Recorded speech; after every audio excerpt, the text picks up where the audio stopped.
राधा कृष्ण दासी रूबी गुरुदेव के श्री चरणों में कोटि कोटि प्रणाम करती है जी। गुरुदेव, मेरा पूरा परिवार 10 सालों से आपकी कथा सुनता है, लेकिन कन्हैया ने 2025 में मुझे बुलाया और मेरे परिवार को भी। मैं धन्य हो गई आपके इस गौरी गोपाल आश्रम में आके। और आज कन्हैया ने मेरे मैया को, मेरे बाबा को, सबको बुलाया। और जैसे मैंने आपकी इस भूमि पे चरण रखा, वैसे एक व्यक्ति आए जो बहुत अच्छे, मतलब पैसे वाले थे, लेकिन आपके गौरी गोपाल आश्रम जो सामने है उसमें उनको अलाउ नहीं था जाना, क्योंकि उसमें सिर्फ महिलाएं जाती हैं और उनकी मैया खो गई हैं। और उन्होंने मुझसे मतलब रोते हुए कहा कि दीदी मेरी ये सहायता करो मेरी मैया को खुजवाने में। गुरुजी से कहना कि ये पोस्टर अपने यहाँ मतलब माइक में कह के बोल दे, मिल जाएंगी तो जरूर सूचना दे दिया जाएगा। और बोली गौरी गोपाल आश्रम में जूम कर लो भैया, दिखा दो मैया गुम हो गई हैं तो। चलो ठीक है, और गुरुजी जाएंगी तो बताएंगे। मेरा प्रश्न है जी कि गुरुदेव, क्या हर कन्या को विवाह करना आवश्यक है? आपका मन नहीं है? जी नहीं। क्यों? गुरुदेव, मेरे माता पिता कहना है कि मैं समाज को देख के मुझे विवाह करना जरूरी है। मतलब उन्हें लगता है कि समाज को देखते हुए तुम्हारा विवाह करना जरूरी नहीं तो समाज जीने नहीं देगा। लेकिन मेरा उद्देश्य है कि मैं विवाह ना करूं, मैं आपकी जैसे सेवा करूं। तो अभी मैं एक शिक्षक हूँ, प्राइवेट इंग्लिश मीडियम स्कूल में पढ़ाती हूँ और मैंने बीएड क्वालिफाइड किया है। अभी मेरी प्रिपेयरिंग चल रही है और मैं 30 से 40 बच्चों को कोचिंग भी पढ़ाती हूँ। लेकिन आपके आश्रम में आने के पश्चात मुझे ऐसा प्रतीत हुआ कि अब मुझे कोचिंग फ्री कर देना चाहिए, क्योंकि मेरे पास जो ज्ञान है और मैं उसी से सेवा पहले स्टार्ट करूँ। सही है, तो कोचिंग पढ़ाया करो बच्चों को, थोड़ा निःशुल्क पढ़ाया करो। जी गुरुदेव। तो इसके लिए मुझे अपने कोचिंग में शास्त्र अध्ययन भी रखना है, तो इसके लिए मुझे आपकी बहुत ज्यादा जरूरत है। मुझे ज्ञान देने वाला कोई नहीं है। कौन सा ज्ञान चाहिए बताओ? मुझे अपने बच्चों को कैसे गाइड करूं? जैसे अभी आपने आज की कथा में बताया कि सीबीएसई बोर्ड के बच्चे तो हैं, पढ़ते तो हैं, लेकिन संस्कार नहीं है, तो उनके अंदर संस्कार कैसे डालूं? शास्त्र अध्ययन का ज्ञान कैसे? क्योंकि हमारे गुरु तो आप हैं और हम आपसे 10 सालों के बाद आपकी कथा सुने, 10 साल लगातार, तो जाके आज मिले, कन्हैया ने मुझे बुलाया। तो आज मैं 7 से 8 दिन हो गया मुझे आए, मैंने हर जगह दर्शन किया, लेकिन जो चीज मैंने आपके यहाँ आके देखा, माँ की सेवा, भोजन जो आपके यहाँ चलता है, वो सब देख के मुझे ऐसा लगा कि सच में मैं जो अपनी मैया से कहती हूँ मुझे करना चाहिए। तो आप मेरी मैया को, मेरे बाबा को समझाइए कि विवाह ही सब कुछ नहीं होता, मैं अपने पैरों पे खड़ा रह के समाज की सेवा कर सकती हूँ। बिल्कुल कर सकते हैं, सही है। तो गुरुदेव, मुझे विवाह करना चाहिए, माँ बाबा की बात माननी चाहिए या कितनी बहन हो आप?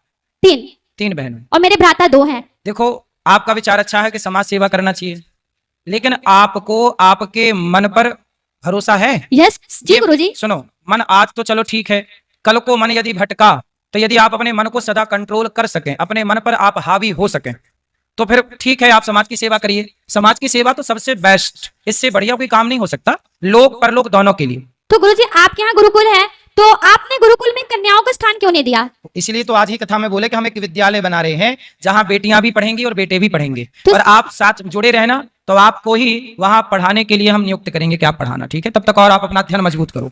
तो गुरुदेव, अभी मतलब कि मुझे क्या करना चाहिए? क्योंकि माँ बाबा बहुत ही आप अपने बच्चों को कोचिंग के दौरान कथा में जो हम अच्छी अच्छी बातें बताते हैं, आप थोड़ा भगवत गीता पढ़ना स्टार्ट करो। गुरुजी, हम भगवत गीता भी पढ़ते हैं, फिर वही अच्छी अच्छी बातें अपने बच्चों को बताओ। तो शिक्षा के साथ संस्कार तब बनेगा जब आप बच्चों को भारतीय प्राचीन भारत के विषय में बताओगे कि हमारे भारत में क्या था। धर्म सबसे पहली आवश्यकता है, बच्चों को यह पढ़ाया जाए कि बेटा धर्म किसे कहते हैं। यदि 2 चीजें पढ़ाई गई कि धर्म किसे कहते हैं और अधर्म किसे कहते हैं, आज बच्चों को पूछा जाए, यहां बैठे लोगों से पूछा जाए कि बताओ धर्म किसे कहते हैं और अधर्म किसे कहते हैं, बहुत सारे लोगों को पता ही नहीं कि धर्म क्या है और अधर्म क्या है। हम ये 2 चीजें यदि बता पाए बच्चों को कि धर्म क्या है, दया को धर्म कहते हैं, सत्य को धर्म कहते हैं, परोपकार परहित सरिस धर्म नहीं भाई, इसे धर्म कहते हैं। धर्म की बहुत गूढ़ गूढ़ बातें हैं। धर्म किसे कहते हैं? जैसे आप और मेरे बीच में कौन है? मेरे और आपके बीच में कौन है? गुरु और शिष्य का संबंध है। मेरे और आपके बीच में है धर्म। धर्म ही तो कहता है कि आप मेरे शिष्य हैं और मैं आपका गुरु हूं। वरना यदि लड़की को देख करके कोई लड़का गलत दृष्टि रखे या लड़की गलत दृष्टि रखे, तो गलत दृष्टि भी तो रखी जा सकती है। पर मैं कहता हूं कि आप मेरी बहन हो, तो मैं कहता हूं मैं आपको देख रहा हूं तो बहन की दृष्टि से। ये कौन करवा रहा है मेरे से ये काम? मेरे भीतर का धर्म। मेरे भीतर का धर्म ही है जो हर स्त्री को माँ, बहन और बेटी के रूप में देखने के लिए विवश करता है। यदि धर्म मर जाए किसी का, तो रावण ने सीता मैया को देखा तो था, सीता तो जगत की माता थी, जगत जननी थी, पर जगत की माता को भी, सीता माता को भी रावण ने गलत नजर से देखा, क्योंकि रावण का धर्म मर चुका था। यदि धर्म जिंदा होता तो रावण किसी स्त्री को, पराई स्त्री को गलत दृष्टि से देखता ही क्यों? दुर्योधन का धर्म जिंदा होता तो भरी सभा में नारी के कपड़े उतारता ही क्यों? इसलिए मूल बात है धर्म को जानना। आज ना हमारे देश में एक बहुत बड़ी विडंबना, हमारा देश पता है क्या है? धर्म निरपेक्ष। निरपेक्ष का मतलब क्या हुआ? 0 नहीं, सभी धर्मों को मानने वाला नहीं। निरपेक्ष का मतलब होता है सापेक्ष, और सापेक्ष का उल्टा निरपेक्ष। निरपेक्ष का मतलब होता है कि आप धार्मिक नहीं हैं। जी गुरुदेव। आप धार्मिक क्यों भैया? क्या आप किसी लड़की को बहन के रूप में देखना क्या ये धर्म नहीं है? यही तो धर्म है। रावण के भीतर धर्म होता तो क्यों देखता?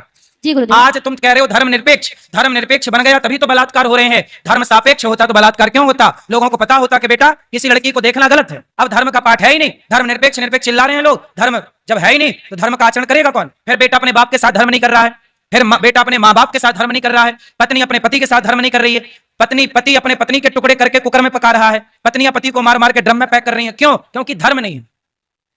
अब और लिख लो धर्म निरपेक्ष। ये देश कभी धर्म निरपेक्ष, तुम्हारे पूर्वज देख रहे होंगे तो रो रहे होंगे कि राम राम, जिस देश में राम हुए, जिस देश में कृष्ण हुए, काय के लिए आए? धर्म संस्थापनार्थाय संभवामि युगे युगे। जिस देश में राम कृष्ण धर्म की स्थापना करने प्रकट हुए, आज वो देश कह रहा है कि हम धर्म निरपेक्ष हैं। धर्म निरपेक्ष का मतलब है धर्म से शून्य हो जाना, धर्म को भूल जाना। पर्याय समझो ना आप, उल्टा दिन का उल्टा रात। धर्म सापेक्ष का मतलब है धर्मयुक्त। अब जैसे धर्मयुक्त मैं, आप धर्मयुक्त हैं, और धर्मयुक्त का उल्टा क्या हुआ? धर्मनिरपेक्ष। उल्टा मतलब धर्म है और धर्म नहीं है। दिन का उल्टा रात, ऐसे सापेक्ष का उल्टा निरपेक्ष, सापेक्ष का उल्टा निरपेक्ष। हाँ, अब इतनी सी बात लोगों को समझ में नहीं आई कि धर्म निरपेक्ष शब्द जोड़ करके कितनी बड़ी हानि कर दी इस देश में। क्यों नहीं भैया धर्म निरपेक्ष हम क्यों लिखें? हम तो धर्म सापेक्ष हैं, हमारे अंदर धर्म है, इसलिए ना माताओं की सेवा कर रहे हैं। धर्म निरपेक्ष होते तो कोई किसकी माँ की सेवा क्यों करता? जी गुरुदेव। सोचिए हमारे देश में इतने पढ़े लिखे लोग हैं लेकिन ऐसी मूर्खतापूर्ण बातें कर रहे हैं, निरपेक्ष शब्द का प्रयोग कर रहे हैं, पूरे धर्म निरपेक्ष है। अरे जो लोग कहते हैं ना सभी धर्म, नहीं, निरपेक्ष शब्द का गूगल में जाके अर्थ करिए, निरपेक्ष शब्द के आप अर्थ ढूंढिए क्या है। निरपेक्ष का मतलब क्या होता है? मतलब कुछ भी चल रहा है। किंतु गुरुदेव पुस्तकों में बताया जाता है धर्म निरपेक्ष का मतलब कि हमारे यहाँ किसी धर्मों को नहीं देखा जाता, सबको एक समान देखा जाता है। एक समान तो ठीक है, फिर जिस दृष्टि से पत्नी को देखते हो उसी दृष्टि से एक समान माँ को देख लो। जी ये तो कहो न कथों से कि भाई यदि एक समान ही देखना है तो पत्नी माँ में एक समान दृष्टि हो सकती है? जी नहीं। उत्तर दो। जी नहीं। क्या पत्नी और माँ में एक समान दृष्टि हो सकती है? अरे प्रकृति खुद कहती है कि माँ को अलग तरीके से देखो, पत्नी को अलग तरीके से देखो, बहन को। जब प्रकृति तुम्हें नहीं आदेश कर रही है, तुम कौन होते हो भाई?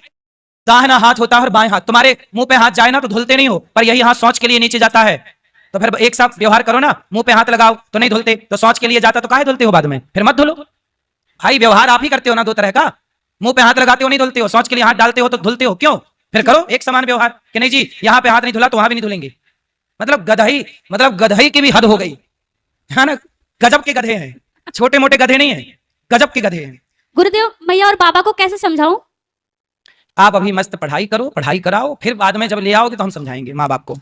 गुरुदेव एक प्रश्न ये है कि आप कहते हैं कि हर पत्नी को एक ही पति से विवाह अगर हो जाए तो उसी पे रहना चाहिए है? आपने बताया कि अगर हमारा विवाह किसी से हो जाता है तो पति कैसा भी हो उसी को ही समझना चाहिए, लेकिन अगर पति चरित्रवान ना हो तो क्या करना चाहिए? क्या उस पत्नी को उस पति के साथ रहना चाहिए? देखो पति चरित्रवान ही हो, चरित्रहीन पति है तो उसे सत्संग के द्वारा, कथा के द्वारा, यदि कोई भटक गया, स्त्री ही भटक गई या पुरुष ही भटक गया, तो देखो जैसे रोग हो जाने पर रोग का इलाज होता है, ऐसे व्यक्ति यदि बिगड़ गया, भटक गया तो उसे सही रास्ते पे लाया जा सकता है। किंतु वो रोगी कोशिश हो गया किया है। जाए कि लाया जाए। किंतु वो रोगी हो गया है तो रोगी हो गया तो ऐसे का त्याग करना ही धर्म है। तो उस लड़की को दूसरा विवाह करना चाहिए? नहीं, दूसरा विवाह नहीं, भगवत चिंतन में रहना चाहिए। मीराबाई ने भगवान को अपना माना। जैसे कि आज उसका विवाह हुआ, उसके एक हफ्ते बाद उसे सब कुछ पता चला तो उसे क्या करना चाहिए? तो आपने पति को समझाना चाहिए कि अब हो गया भैया, अब हमारे संग रहो। नहीं तो वो रोगी हो गया है ना, उसके पास जो भी जाएगा उसे भी उसको एड्स हो गया है। अच्छा, उसको एड्स हो गया जी। तो ये पहले चेकअप नहीं कराई? जी नहीं। देखो मैं कथा में ये बात बोलता हूँ कि शादी करने के पहले लड़का लड़की का एक चेकअप करा लो, मेडिकल टेस्ट करा लो। अब देखो लड़की का विवाह हो गया, पता चला कि एड्स है, एड्स का कोई रोग इलाज ही नहीं है। अब बताओ लड़की की जिंदगी वही खराब। इसलिए शादी ब्याह करने के पहले आज के छोरा छोरी लिव इन में रहते हैं, इनका एड्स टेस्ट जरूरी है। तो गुरुदेव उस कन्या को क्या करना चाहिए? उसके लिए क्या धर्म होगा? अब उसके लिए धर्म क्या होगा? क्योंकि आप कहते हैं दूसरे विवाह करना पाप है, लेकिन उसका पूरा जीवन ऐसे पड़ा हुआ है, पूरा जीवन पड़ा है, पर जब तक वो, देखो ऐसा है कि जब तक विवाह हुआ है तो जब तक वो है तो उसके साथ भले वो संबंध ना बनाए पर पति के भाव से सेवा करे, क्योंकि अब तो हो ही गया। ये तो पहले का डिस्कशन है कि भाई करें ब्याह की ना, अब तो हो गया, तो अब जैसा है आप संबंध ना बना के उसके साथ केवल उसकी सेवा के भाव से रह सकते हैं। उसको घृणा आती है उसको देख के। कौन? पत्नी को। अच्छा, उसे हुआ कैसे? आजकल एड्स ऐसे भी तो हो सकता है ना कि किसी का ब्लड चढ़ गया, धोखे से ब्लड आ गया तो भी हो जाता। जरूरी नहीं है कि वो किसी के साथ संबंध बनाया हो तो ही एड्स हुआ हो। डॉक्टर का कहना है कि बहुत ज्यादा मतलब इनका रिलेशनशिप हुआ इसलिए। हाँ, तो यही कारण होता है इसका, बीमारी का। तो चलो ऐसे ये सब पहले चेक करना चाहिए। बेटी का विवाह मजाक नहीं है, पानी पियो छान के, विवाह करो जान के, बहुत पड़ताल करनी चाहिए। बेटी के विवाह क्या करना चाहिए? उसे दूसरा विवाह करना चाहिए? सनातन धर्म दूसरे विवाह की इजाजत नहीं देता। आगे भरी इच्छा है, जो उसे अच्छा लगे, जो रास्ता उस अच्छे रास्ते पर चले, बस वो सुखी रहे। गुरु जी और एक छोटा सा प्रश्न, जैसे हिरण्याक्ष धरती को कहीं दूर, हिरण्याक्ष हाँ, हिरण्याक्ष, जी, उन्होंने धरती को काफी दूर उन्होंने स्थापित कर दिया था किसी समुद्र में। ठीक है, सही है। तो जैसे अगर साइंस की माने तो धरती अगर अपने एक्सिस से अगर दूर चले जाती है तो धरती पे या तो बहुत ज्यादा गर्मी या तो बहुत ज्यादा ठंडी हो सकती है। तो उस समय अगर हिरण्याक्ष धरती को दूर लेके गया तो उस समय धरती का वातावरण और कैसा था? हिरण्याक्ष किसे लेकर गया? पृथ्वी को। जी। पृथ्वी कौन? जैसे गंगा एक नदी है, पर गंगा एक स्त्री है जिनके साथ शांतनु ने विवाह किया और भीष्म पितामह बेटा हुए। अब बताओ, नदी का कोई बेटा हो सकता है? आप साइंस की भाषा कहो तो नदी का तो कोई बेटा नहीं हो सकता, लेकिन नदी गंगा के भीष्म पितामह पुत्र है कि नहीं? क्योंकि नदी के रूप में वो है, पर नदी नहीं है, वो है एक स्त्री। उसी तरह पृथ्वी, ये पृथ्वी के रूप में तो है, पर पृथ्वी एक माता है। पृथ्वी को क्या बोलते हैं हम लोग? भारत माता। माता। तो पृथ्वी माता है, तो पृथ्वी जैसे गंगा अलग है, गंगा मैया से विवाह कर लिया शांतनु ने, उसी तरह पृथ्वी तो जहां की तहां थी।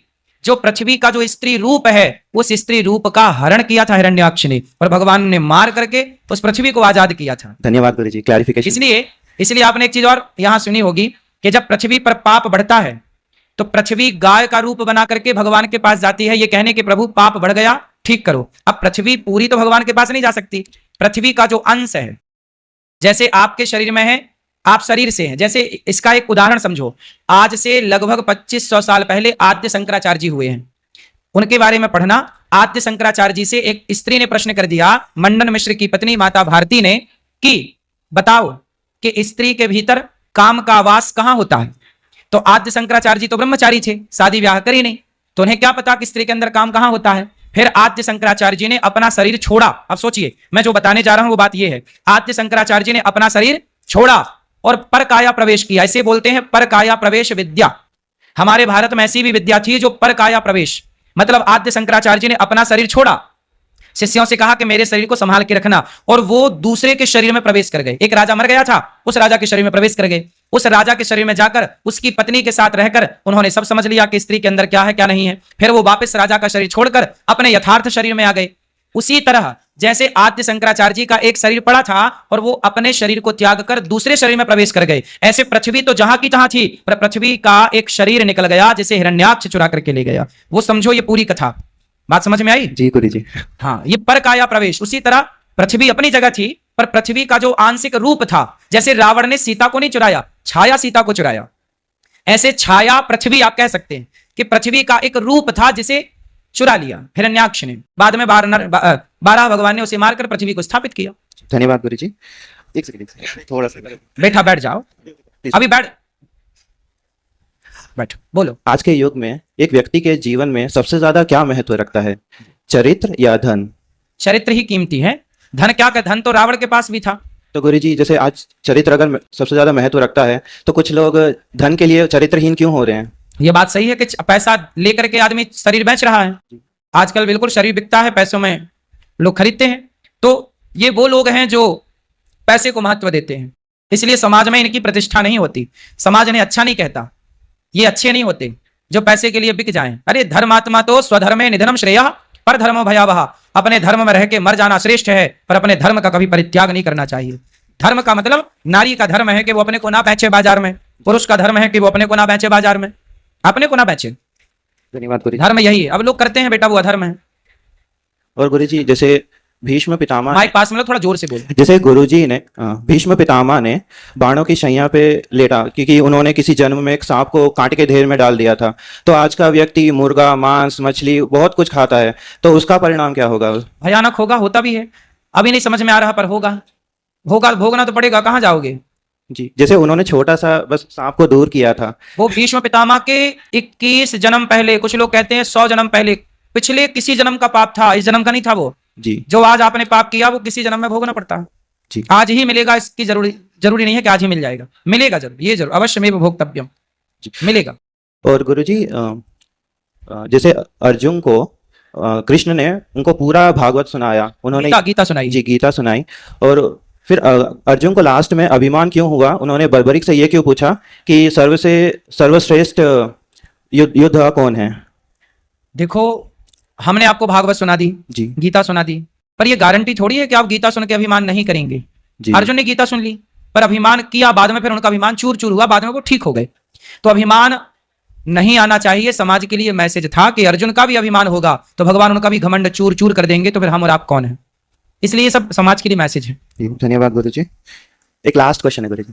जैसे हम आरती गाते हैं, आरती में कहते हैं पूत कपूत सुने हैं वरना माता सुनी कुमाता। तो आजकल कई माताएं शादी से पहले लिविंग में रह लेती है और अबॉर्शन करा लेती है, तो ये सब क्या है गुरु जी? गलत है ना, कलयुग है ना ये। कलयुग में ये लाइनें भी झूठी सी पड़ रही हैं। कुपुत्रो जायते क्वचिदपि कुमाता न भवति, पूत कपूत सुने हैं परना माता सुनी कुमाता। लेकिन कलयुग में माता भी कुमाता सुनने में आई।